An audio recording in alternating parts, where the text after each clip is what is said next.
testifying before Congress a few years ago. But he doesn't look like that much anymore because he looks like this nowadays. He gets himself arrested. He quit his job at NASA. He just said, I can't just keep doing science. I've got to get out of the streets. And he's been protesting continuously, getting himself arrested in front of the White House and whatnot, writing books. This is his book. You should read this, Storms of My Grandchildren. It's a great book, completely accessible to non-scientists. So that's Hansen. But the problem is, how can, the problem is, it's one thing to say that the coal, the oil, the gas must be left in the ground. The oil, how they go, the coal in the hole, the oil in the soil, and the gas under the grass. That's where it belongs, right? But you can't do that. That has to translate into closing down companies and jobs being lost and industry being retrenched and closed. Well, are Athabasca and Enbridge and Nexit and Kinder Morgan and TransCanada, are they going to go to their shareholders and say, sorry, but because we have to save the humans, we have to close down operations here, so your stocks are worth it, and we have to lay all the workers off and go out of business. Is that going to happen? Probably not too likely, right? Okay, so they can't. So, moreover, it's not just the fossil fuel producers. It's not just the fossil fuel industry. It's the whole of our industrial structure. It's hard for me to read these numbers, but this is a flow chart of where the CO2 emissions come from. And I tabulated it here in a table for you so you can see. Okay, so here. Because I did this because environmentalists, many environmentalists like Bill McKibben, many environmentalists talk as if, well, if we just close down the coal-fired power plants and oil-fired power plants and replace them with solar panels and windmills and water power, that kind of thing, that would solve most of the. People have the impression, they give you the impression that would solve most of the ecological crisis we face, and then we can kind of carry on life more or less normally. Well, as you can see from this chart, that's very far from the truth. Of the emissions that are produced, the greenhouse gas emissions under energy generation, electricity produced, and that's those fossil fuels, not those coal-fired power plants in China and so forth. Around the world, energy generation produces just 17% of greenhouse gas emissions. Okay? It's higher in the United States, about 29%. It's almost nothing in France because they have nuclear power. So there's certain variations. But overall, over the whole planet, electricity generation is only 17%. Okay? Heating is about 5%, and miscellaneous industry produces 14.7%. Transportation, 14.3%. Agriculture, that's agribusiness, especially synthetic fertilizers, made from natural gas, produces 13.8%. Land use change, that's deforestation in the land. That's a major thing there. That's 12.2%. So those are the major producers of greenhouse gas emissions. So you can see, so the first thing about that table is to see that even if we replace every fossil fuel powered electric generating plant in the world with solar, wind, or water tomorrow, this would only reduce greenhouse emissions by less than 20%. So there's no, that would be helpful, very important to do, but it's not going to solve the crisis. Generally speaking, the mainstream environmental organizations and scientists and government and so forth have tried to approach fossil fuel mitigation with one of two approaches. Either cap and trade or green taxes. Okay? I wrote an article for this out there, people can look at. And I'll just mention, by the way, my articles, all those articles out there are from the journal Real World Economics Review. I think most of them, you can get them all free. You can download them all off the internet. Just Google me or Google Green Capitalism or Google Beyond World. They'll all come up. You can download them for free. If you buy them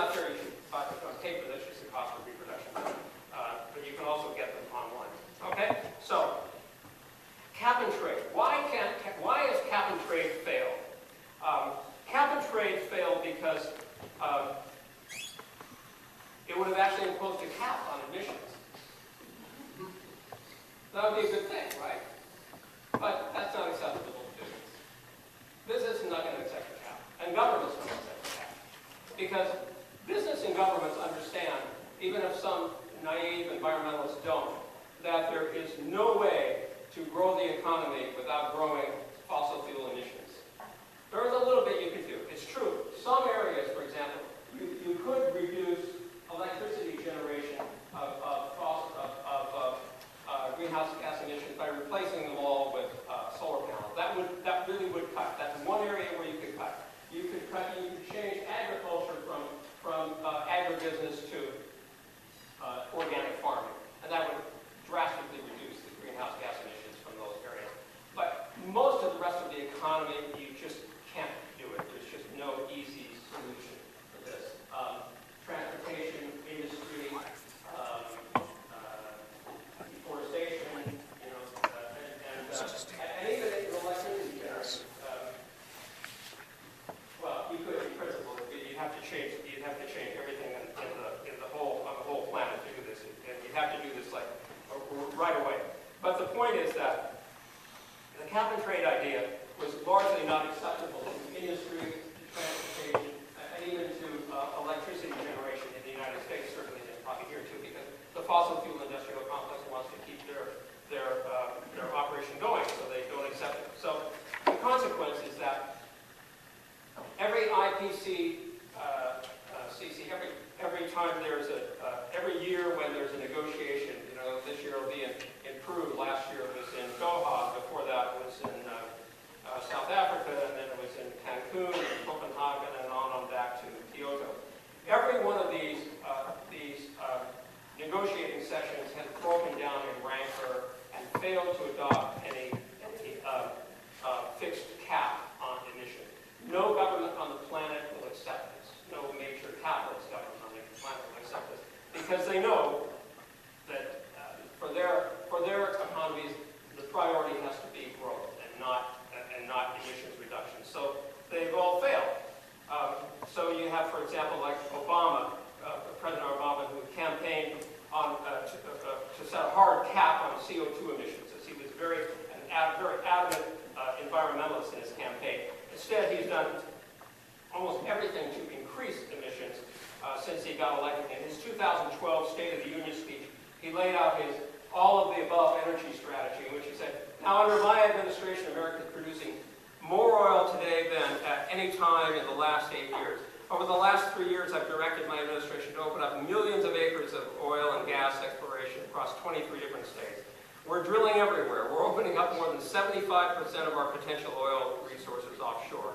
We've quadrupled the number of operating rigs to a record high. We've added new oil and gas pipelines enough to encircle the earth and then some.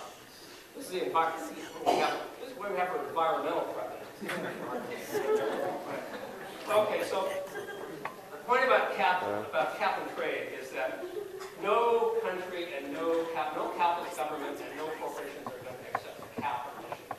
So those efforts to impose cap and trade have failed across the board. Universally, I went through a whole bunch of cases. If you look like there, you can see, Europe and so on and so forth.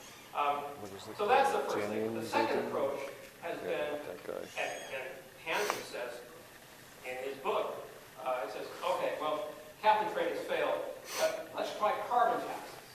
Because if we put a tax on carbon, then it will make it more expensive. You put a tax on gasoline and oil and coal and that. And it'll make it more expensive, and therefore people will try to get off it and get onto something else and not consume these fossil fuels. Well, the problem with carbon taxes is they can't work either because they don't cap emissions. That's the problem. That's why fossil fuel executives, not to mention the rest of the industry, but Rex Tillerson, the CEO of ExxonMobil, that's the largest oil company in the world, and Paul Anderson, CEO of Duke Energy, that's the largest public utility in America, support carbon taxes. Last week, BP, that used to be British Petroleum, said, tax me too. Well, why is it that the biggest fossil fuel industries in the world would want a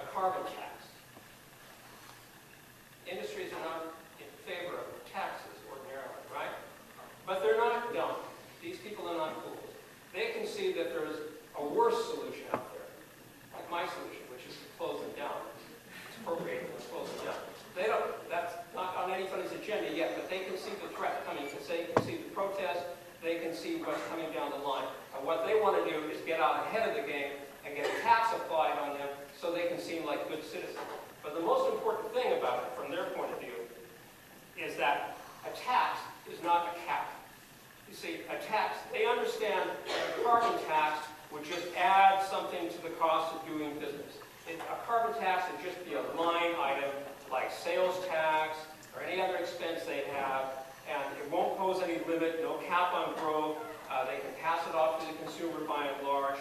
Exxon, in this report last year, ExxonMobil predicts that tax or no tax, by 2040, global demand for energy is going to grow by 35%, 65% in the developing world, and nearly all of this is going to be supplied by fossil fuels. They are going to make a bundle. ExxonMobil is not looking to leave the oil in the soil as a favor to James Hansen or Bill McKibben or the humans. ExxonMobil is looking to burn it all, pump it, and burn it all as fast as possible to enrich its shareholders, as are enrich the rest. So at the end of the day, when all is said and done, the only way to cut fossil fuel emissions by 90% by 2050 is to impose a massive emergency contraction, shut down and or drastically retrench not just fossil fuel production and fossil fuel power plants, but all the industries unavoidably, the transportation, so the other industries that are dependent on them, the auto companies, airplane manufacturers, airlines, container shipping, cruise lines, construction, chemicals, pharmaceuticals, synthetic fibers, agribusiness, lumber, and many others. That's the reality we have to face. That's what it would take to really suppress global emissions. We would have to dramatically cut back. Now, that doesn't mean that you have to go live in log cabins and ride horses and that kind of thing. But it does mean we have to get back to a sustainable level of consumption, which would be sort of more like, well, footprint scientists say that even Americans were living in a relatively sustainable mode of existence in the early 1950s. And when we got out with my parents, they weren't living in caves. I mean, they had a car and a house, but they weren't jetting off to Cancun on a moment's notice, and they weren't buying a new iPhone every 6 months and whatnot. But they had a manageable life. Anyway, the point is we have to have a huge contraction of overconsumption of these resources in the industrialized advanced north, not obviously in the south. There's huge disparity, obviously, between what people are consuming in the south versus the north. And there's huge disparity in this country, in America, between what poor people consume versus what the upper middle classes consume. Like 80% of the consumption of natural resources in America is like 10% of the population. It's just overwhelmingly skewed in the direction of the upper classes. So, but nonetheless, that consumption has to grind to a halt. It's either that or us. So we need to work toward a global convergence and contraction and convergence down to some level, bringing up the living standards of people in the third world and not reducing our living standards. I think actually just the opposite. We'll get to that in a bit. In the overconsumption of resources in the advanced world. This is George Monbiot. He says he goes through a lot of chapters trying to figure out how we could reduce CO2 emissions by insulating houses, some changes in transportation industry and whatnot. And he gets to a chapter which is called Love Miles, about families and airplane flights, and about people being married and living with kids and whatnot all over the planet these days. And he says that unfortunately the fact is that aviation is one area. Aviation is a small percentage, generates a small percentage of overall global emissions of CO2, about 3%, but it's the fastest growing sector. Its impact is actually heavier than that, about 6%, because most of those emissions are released at very high altitudes where they have a bigger effect. I'm not a scientist, I can't say how exactly, but anyway, it works. And but they're scheduled on the rate of growth is that they're going to be heading for close to 15% or something like that in a couple of decades. So they are very important emissions. And Monbiot's saying, look, if you want to cut emissions 90%, it requires not only that growth stops, but that most of the planes which are flying today are grounded. I recognize it's not a popular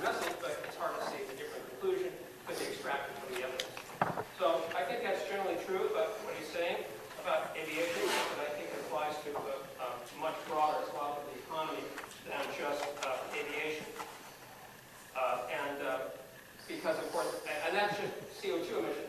And we're not just over-consuming fossil fuels. We, in the global north and our capitalist economies that are chewing up the resources of the world, are consuming everything from fish to forest, minerals, metals, oil, and fresh water. We're consuming the planet like there's no tomorrow. I mean, the fossil fuels are just a blatant, shocking example of all that. 2/3 of the American economy is geared to producing consumer goods, or consumer goods. But it's for sure we need food and clothing and housing and transportation and schools and everything. We need all that. But most of what corporations produce today is not really for the needs of the people. It's for the needs of corporations to sell to people. You know, you can. There's just there's so much stuff that's produced. I mean, from the ever more obscene and pointless vanities of ruling class consumption of Bentleys and Maseratis and resorts and estates and yachts and jets and whatnot, to the endless waste stream of designed-in obsolescence-driven repetitive mass consumption, fashions, cars, furniture, consumer electronics, and all the retail malls and the junk mail catalog industry and the advertising and banking credit card. All that keeps this perpetual consumption machine humming along, not to mention the staggering waste of the auto industry. It's just consuming the planet to death. I suggest a couple books you might want to look at.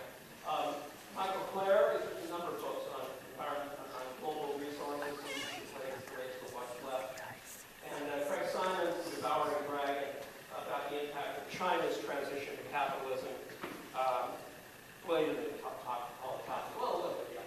Capitalism and its impact on the environment, on the environment and the ecology.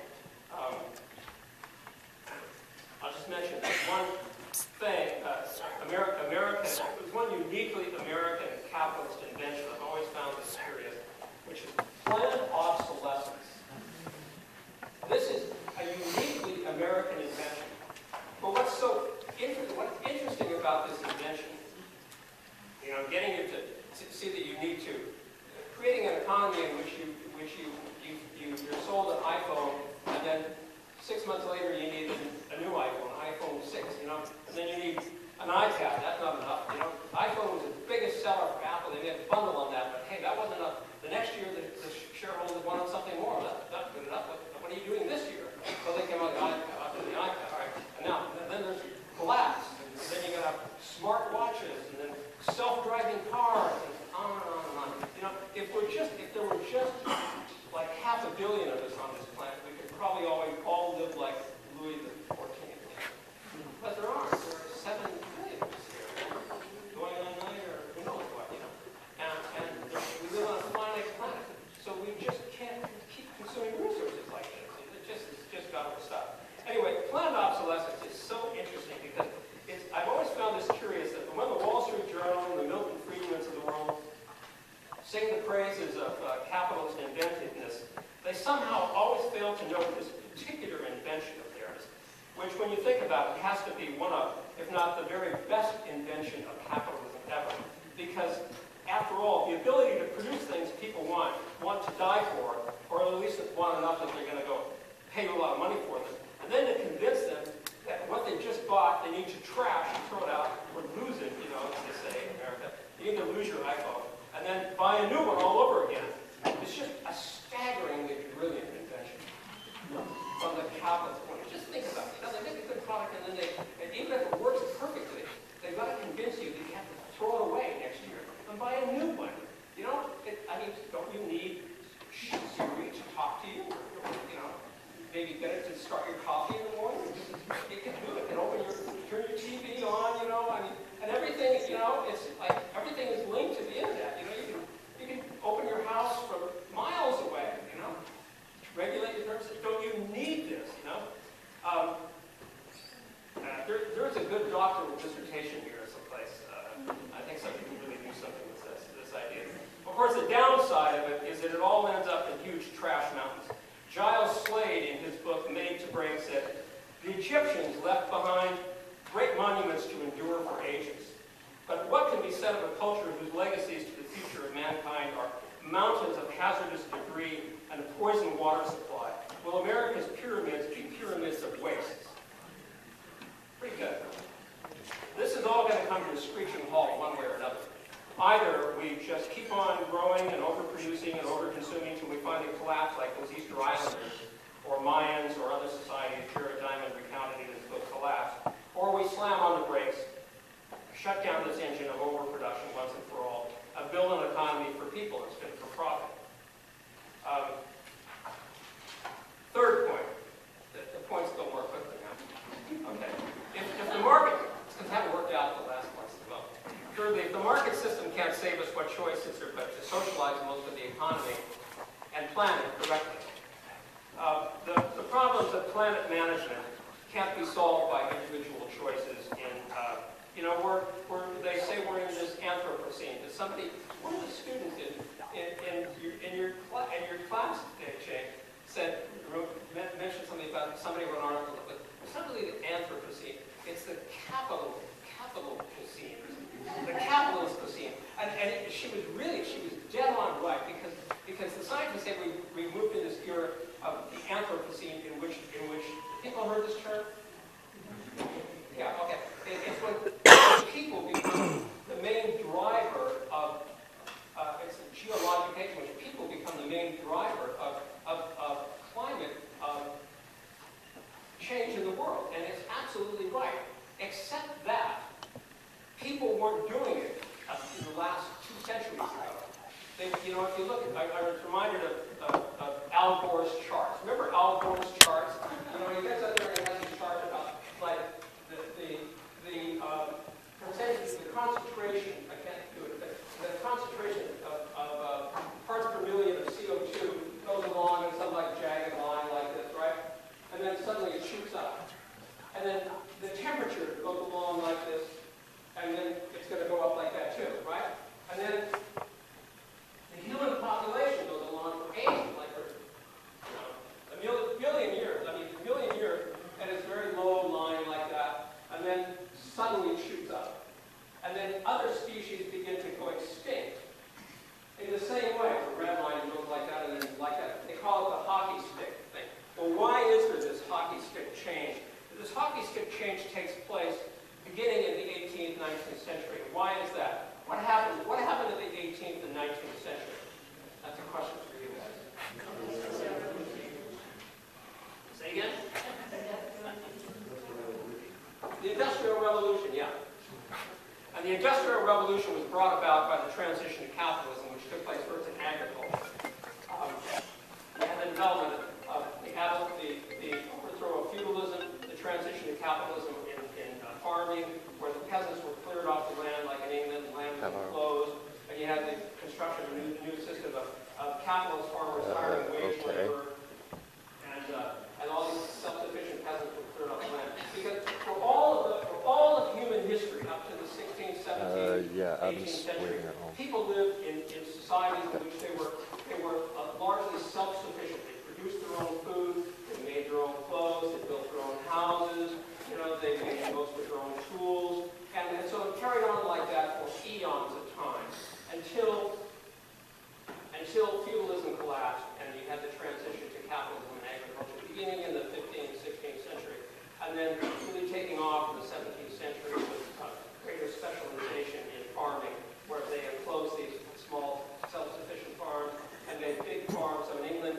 they turned all these little peasant farms into sheepfolds or wheat farms, and they produced a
take off into sustained growth, as the economists call it, okay? And that was the 18th, 19th, 20th century, and that's why all those hockey stick curves happen like that, because they all take off. More productivity means more food for people, so the population can grow, right? But more productivity means burning more coal and oil, and that means more CO2 emissions, right? And people expand more and more over the surface of the earth as there's more and more people now. You know, 1 billion people in the 18th century, and then in the middle of the 19th century, 2 billion people. And then it shoots up and, you know, just a vertical ascent, 4, 5, 6 billion people, you know? Because productivity allows us to feed more people, and we spread over the planet, and as we do so, we drive all those other species to the margin. Either we're eating them, or we're killing them, or we're taking away their habitat. So we're driving all these species out. So that's the logic of capitalist development. Well, what can we do? This is what we have to do to save the humans. This is what Richard Smith said we have to do to save the humans. Okay, so, but I think, you know, I didn't get this stuff on myself. I take it from other people who thought this up. Okay, so first we have to put the brakes on out-of-control growth in the north. Retrench, shut down all these industries, resource hogging, wasteful, redundant, polluting industries. Can you guys read this okay? Okay. We would have to degrow. People ever heard of degrowth? Kind of an odd term, but there is. In America, there's this steady state school of ecological economics, and in Europe, there's this degrowth school. We do have to degrow some industries, but not the whole economy. We have to degrow a lot of industries, but not the whole economy. And deindustrialize to a certain extent. I'm going to say that we do need to deindustrialize certain things. It's just too much stuff. Just because you can do it doesn't mean you necessarily should do it. For example, nuclear power. We can build nuclear power plants to power the world, right? Should we do this?